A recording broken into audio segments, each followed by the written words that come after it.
Que se passe-t-il avec les courses sprint? On le sait, la Formule 1 a testé en 2021 ce nouveau format pour le moins controversé à 3 reprises, et compte tenu des retours plutôt prometteurs, elle comptait l'appliquer à 6 grands prix en 2022, à Bahreïn, Imola, Montréal, Spielberg, Zandvoort et enfin Interlagos.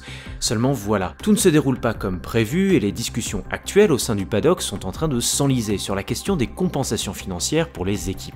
Alors évidemment, l'argent, comme point névralgique d'une querelle, n'a rien de nouveau en Formule 1 et relève pratiquement du pléonasme. Pourtant, l'affaire Sprint, si on peut la résumer ainsi, est bien plus que cela. Elle est en effet le révélateur des limites du modèle actuel de la Formule 1 que l'on nous propose depuis quelques années. Et voyons pourquoi.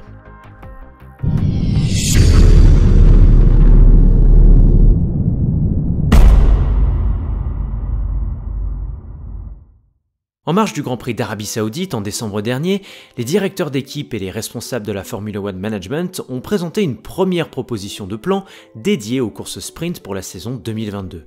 Outre un doublement de celle-ci par rapport à 2021, les dirigeants de la discipline reine du sport auto comptaient également faire évoluer le système de compensation financière pour les équipes. Pour cette année, le propriétaire de la F1 Liberty Media a donc proposé une enveloppe fixe de 500 000 $ pour chacun des 5 premiers sprints, puis de 150 000 $ pour chaque épreuve supplémentaire, déversant un total de 2,65 millions de dollars à chaque écurie en 2022. Sauf que contrairement en 2021, on soustrait de cette somme une grosse enveloppe visant à pallier les frais en cas de casse et d'accident. Ces coûts devront être désormais entièrement intégrés au budget plafonné à 140 millions de dollars par équipe.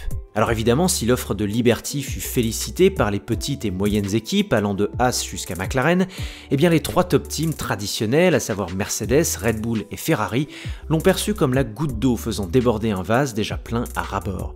Et dans ce contexte, ce sont donc les budgets capés déjà très handicapants pour ces 3 écuries de pointe qui sont naturellement remis en cause. C'est pourquoi durant la première phase de négociation, Toto Wolff, Christian Horner et Mattia Binotto auraient ainsi tenté de négocier une hausse de ce plafond pour couvrir les coûts induits par les courses sprint. D'après Zak Brown, une de ces 3 équipes plaiderait même pour une hausse de 5 millions de dollars, provoquant d'ailleurs la colère du PDG de McLaren qui accuse ces grandes écuries de vouloir saboter les tentatives d'équité financière, donc sportive, que la F1 tente tant bien que mal d'impulser depuis quelques années. Seulement soutenue par les 3 top teams, cette rehausse du plafond budgétaire a ainsi conduit les négociations dans une impasse, sachant qu'un changement de règlement de ce type requiert l'approbation d'au moins 8 écuries sur 10. La conséquence de cette impasse politique en est presque cyniquement drôle au regard de la proposition de compromis formulée par Liberty Media et qui sera soumise au vote de la commission F1 le 14 février prochain. Cette proposition consiste en effet à ramener à 3 le nombre d'épreuves sprint organisées en 2022 au lieu de 6. Et si ce compromis s'avère effectif, c'est l'avenir même de ce format qui serait sur la sellette à court terme.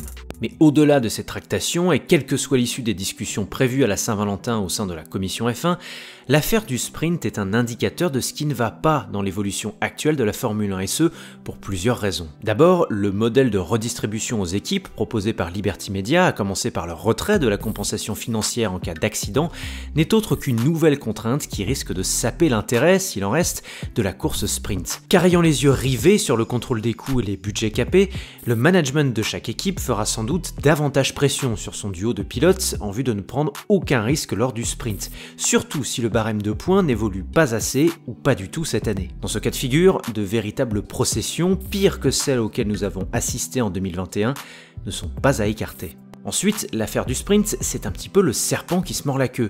Car on ne peut pas à la fois imposer un budget capé strict pour tous, avec les conséquences RH que l'on sait pour les équipes de pointe, et augmenter sans cesse le nombre de courses, sprint ou non, en espérant ne recevoir aucune hostilité de la part des participants eux-mêmes. Alors évidemment, aujourd'hui, les plaintes concernent les 3 grands que sont Ferrari, Mercedes et Red Bull. Mais il faut bien comprendre que le paradigme plus de courses budget capé impactera également les petites équipes du milieu de plateau, qui partant souvent dans l'enfer du peloton, seront davantage susceptibles d'essuyer des dégâts et les frais de réparation qui vont avec. Enfin, dans une perspective plus philosophique, si le point de discorde concernant le sprint se cristallise sur la question du plafond budgétaire et du contrôle des coûts, ce n'est pas un hasard, mais au contraire l'expression d'une contradiction majeure à laquelle la Formule 1 moderne se confronte actuellement. En termes politico-simplistes, la F1 est en effet tiraillée entre une volonté de gauche qui la pousse à taxer massivement les plus riches pour promouvoir davantage d'équité sportive, et son instinct de droite libérale qui, lui, veut s'enrichir toujours plus en multipliant le nombre de courses sprint et classiques au calendrier. Sauf que le sport va devoir choisir. Car faire autant de courses avec de moins en moins de moyens est une chose, mais écarteler les équipes et faire toujours plus avec de moins en moins, voilà qui n'est pas tenable financièrement, logistiquement et encore moins humainement parlant pour l'intégralité du plateau. Alors la F1 se veut durable si l'on en croit sa politique RSE actuelle, mais l'affaire du sprint démontre qu'elle n'en prend clairement pas le chemin. Alors en tant que spectateur, constater l'ébranlement même de la course sprint dans ses fondements ne m'empêchera pas de dormir, car je continue de penser qu'il s'agit d'un piège qui casse le caractère sacré de l'extinction des feux et force la F1 à s'adapter coûte que coûte au format Netflix et à ses consommateurs pour un produit sportif pour le moins discutable. Mais au-delà des avis de chacun sur la question, il est intéressant de noter que le format sprint pourrait tomber non pas du fait des critiques de l'opinion publique, mais du fait de la F1 elle-même et de sa révolution actuelle. Allez maintenant faites-moi plaisir, lâchez-vous en commentaire et dites-moi ce que vous pensez de cette situation politique et de l'avenir de la course sprint. Et si par ailleurs vous souhaitez me donner beaucoup d'amour et de soutien, voici les mots-clés: like, partage, abonnement et cloche. Allez, ciao!